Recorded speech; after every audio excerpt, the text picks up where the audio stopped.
네, 안녕하세요. 여러분들 반갑습니다. 금융과 에너지 업종을 누구보다 쉽게 알려주는 데이어 멘토 권혁철입니다. 오늘 DB금융투자라는 기업 리뷰해 보도록 할 텐데요. DB금융투자는 여러분들도 아시다시피 증권사이죠.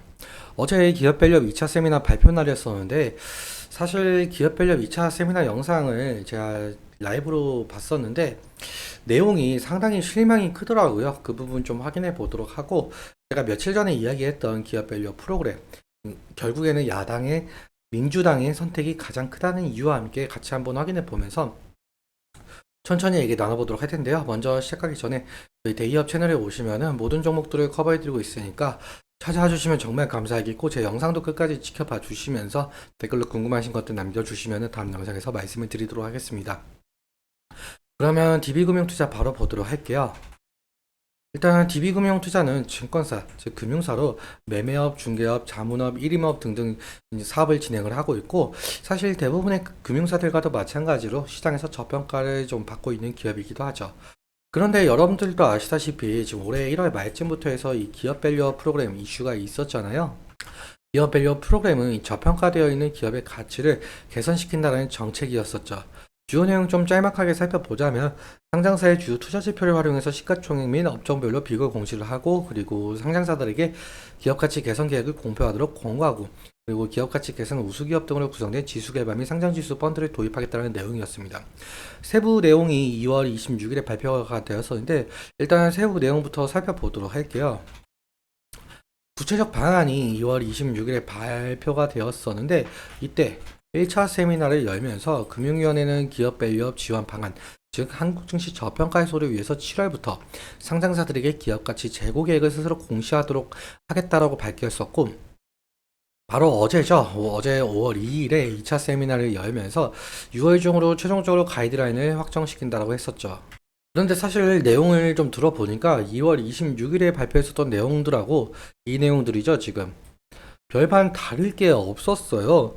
일단 먼저 사실 최근 시장을 보자면 윤석열 정부의 총선 참패, 그리고 고금리 지속, 중동의 지정학적 위기가 겹치면서 국내 증시가 약세 기조를 보이고 있었는데 기업 밸류업 자율 공시를 이 하반기에서 5월로 변경을 한다라고 하면서 기업 밸류업 정책의 속도를 내려고 하고 있는 상황을 보였습니다. 그러니까 이 기업 밸류업 정책의 속도를 내면서 약세 기조를 보이고 있는 이 국내 증시를 끌어올리겠다라는 스탠스였는데 그런데 이 어제 2차 세미나 영상 보면서 이 앞서 말씀드렸다시피 크게 변화된 내용이 없었더라고요. 일단 한국거래소가 공유해준 이 자료를 함께 보자면요. 기업 가치 재고 계획에 대한 가이드라인인데 사실 아직까지는 확정된 게 아니고 검토 중이다, 예정 중이다 이렇게 말씀을 해주셨고요. 일단 쭉 한번 보시면은 이 가이드라인 같은 경우 그냥 기업 밸류업에 대한 설명 이 부분에 대해서 많이 나와 있더라고요. 그러니까 뭐 전체적인 틀, 뭐 어떻게 작성을 해야 되는지 거기에 대한 가이드라인이고 다음 자료를 보자면은 여기도 해설서의 개요인데 목차를 한번 보시면은 해설서 개요, 뭐 기업가치 제고계 가이드라인 사실 첫 번째 이것과 별반 다를 게 없는 내용들이에요. 뭐 딱히 뭐 볼 건 없고 이 세 번째 자료도 보시면은 이 향후 계획이 있더라고요. 이 부분에 관련해서도 사실 2월 26일에 발표했던 내용과 거의 달라진 내용이 없었습니다. 아무튼 네 번째 자료를 보시면 이것도 마찬가지로 2월 26일에 발표했던 자료들이더라고요. 그러니까 사실 제일 중요한 세제 혜택에 대한 내용이 빠져 있다라고 보시면 될 것 같은데요. 사실 제가 저번에도 말씀을 드렸었는데 이 기업 밸류업 프로그램은 정부의 정책만으로는 할 수가 없고 민주당의 선택이 상당히 중요하다라고 말씀을 드렸어요. 일단 이 이유에 대해서 말씀을 드려보자면 야당인 민주당 측에서는 기업 밸류업 프로그램을 반대하는 입장은 아니었어요. 그런데 민주당 측에서는 소액주주 권익 보호를 위한 정책, 즉 기업들의 이익과 반대되는 상당한 내용을 가진 정책을 공약을 한 바가 있었죠. 이 부분에 해당되는데요. 한번 읽어보시면 도움이 되실 것 같습니다. 그래서 기업의 자발적인 주주 환원 노력과 체제 혜택에 초점을 맞춘 정부와 여당의 정책 방향성과는 상당히 큰 차이가 있었죠. 앞서 말씀드린 대로 4월 총선에서 여당인 국민의힘이 참패를 했었고 야당인 민주당이 승리했었죠. 그래서 더욱더 현 정부의 기업 밸류업 정책이 좀 제동이 걸릴 것이다 라는 시장 평가가 있었습니다. 다시 정리해서 말씀을 드려보자면 기획재정부가 밸류업 정책의 세제 혜택으로 제시한 이 법인세 세액공제나 이 배당소득세에 대한 분리과세 같은 경우 세법 개정을 시켜야 하는데, 세법 개정 같은 경우는 국회 동의, 즉 민주당의 동의가 있어야 실현이 될 수가 있거든요. 그런데 이런 세법을 다수당을 차지한 민주당이 부자 감세로 규정을 하게 되면서 국회 법안에 반대할 경우에는 세법 개정이 상당히 어려워지게 되겠죠. 그렇다면 이 기업 밸류업 프로그램도 무산이 될 가능성이 높겠고요. 그래서 아직까지는 세제 지원은 여전히 검토 중이다 라는 입장을 좀 내세우고 있는 것 같습니다. 일단 민주당도 1,400만 명에 달하고 있는 이 개인 투자자들의 여론에 반응을 할 수밖에 없는 입장이긴 해요. 그래서 사실상 합의가 이루어지지 못한다고 한다면 어제 발표 내용처럼 다시금 이 김 빠진 내용들, 중요 내용들이 빠진 내용만 나올 가능성이 있어서 기업 밸류업 정책이 실현이 될지는 아직 미지수로 보이고 있고요. 그래서 이 부분 같은 경우는 좀 지속적으로 체크하면서 대응을 해야 될 이슈로 보이고 있습니다. 그럼 마무리로 차트 보면서 설명을 해보도록 할게요.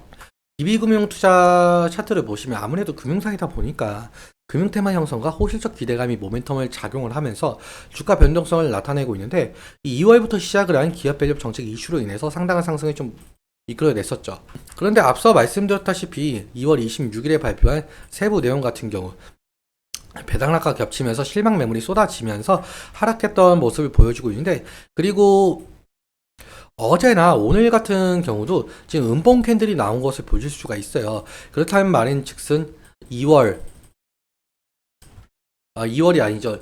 어제 발표했던 2일에 발표했던 이 기업 밸류업 방안도 어느 정도 실망 매물이 쏟아지고 있는 것이 아니냐라고 생각을 해볼 수가 있겠고, 사실 지지라인 같은 경우 지금 5일선과 11선 부분을 좀 보실 수가 있겠는데, 만약에 이 부분까지 이탈을 하게 된다라고 한다면 리스크적인 관리는 필요할 것 같습니다.